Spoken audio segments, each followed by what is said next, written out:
মুসলমানরা গরুকে হত্যা করে তার মাংস খায়, আর হিন্দু ভাইয়েরা চিল্লিয়ে চিল্লিয়ে বলেন এ তো খুব অন্যায় কাজ, আমরা যাকে গো মাতা বলছি তাকে ওরা কেটে খাচ্ছে, তার মাংস খাচ্ছে, এ তো খুব অন্যায় কাজ। অথচ এই হিন্দু ভাইরা জানেই না যে তারা যে মূর্তি পূজাগুলো করে, এই মূর্তি পূজা আবিষ্কার কারক যে বামন পুরোহিতগুলো রয়েছে, তারা তাদের শাস্ত্রে এইসব পূজার বিধিতে লিখেছে, যেমন দুর্গা পূজা, কালী পূজা, তার বিধিতে লিখেছে গরুকে বলি দিয়ে, গরুর রক্ত মাংস দিয়ে মা কালী মা দুর্গাকে পূজা করতে হবে। আসুন আগে প্রমাণটা দেখাই। এই দেখুন, এটা হচ্ছে কালিকা পুরাণ। এই কালিকা পুরাণে 588 নম্বর পৃষ্ঠাতে দেখুন লেখা আছে, 67তম অধ্যায় এটা। এখানে দেখুন লেখা রয়েছে, পরিষ্কার লেখা রয়েছে, দেখুন গো, মানে এখানে অনেক প্রাণীর নাম লেখা রয়েছে, একটা দুটো না। মুসলমানেরা তো কেবল গরুকে হত্যা করে, আর এ তো পুরো জঙ্গল ধরে সমস্ত প্রাণী হত্যা করার কথা এখানে লেখা রয়েছে। তার মধ্যে দেখুন গরুও রয়েছে, গরুকে বলি দিতে বলা হয়েছে, তার রক্ত মাংস দিয়ে পূজা করার কথা বলা রয়েছে। কি আশ্চর্যের ব্যাপার!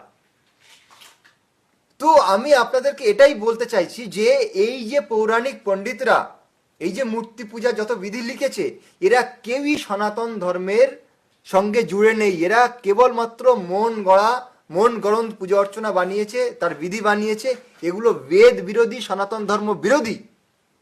আর গো হত্যা নিয়ে যদি কেউ আওয়াজ উঠিয়ে থাকেন, তা কেবল আর কেবলমাত্র মহর্ষি দেব দয়ানন্দ সরস্বতীজি, যিনি আর্য সমাজকে প্রতিষ্ঠা করেছেন। তিনি একমাত্র সবাইকে বলেছেন বেদের পথে ফিরে আসুন।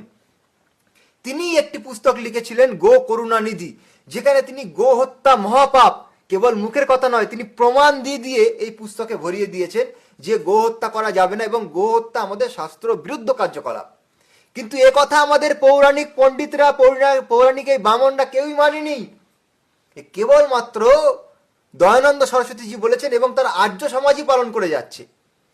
মানে আর বাকিরা কেবল মুখে বলেন, গরুর প্রতি কোনো প্রেম নেই, গোমাতা তারা মুখে বলে, নিজেদের গরু যেই বড় হচ্ছে মুসলমানদের কাছে বিক্রি করে দিচ্ছে। কেবলমাত্র আর্য সমাজী যারা, মানে দয়ানন্দ সরস্বতীজির অনুসারী যারা, তারাই একমাত্র গোমাতাকে শ্রদ্ধা করেন। এই জন্য আমি আপনাদেরকে বলি যে ভালো করে জানুন আগে, বেদ বিরোধী কার্যকলাপ, এইসব পূজা অর্চনা, এগুলোকে ত্যাগ করুন।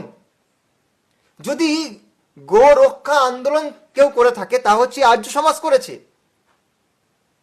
তো এই জন্য আমি আপনাদেরকে বলছি যে যদি পারেন বেদের পথে ফিরে আসুন, এ ধরনের পূজা অর্চনাকে পরিত্যাগ করুন।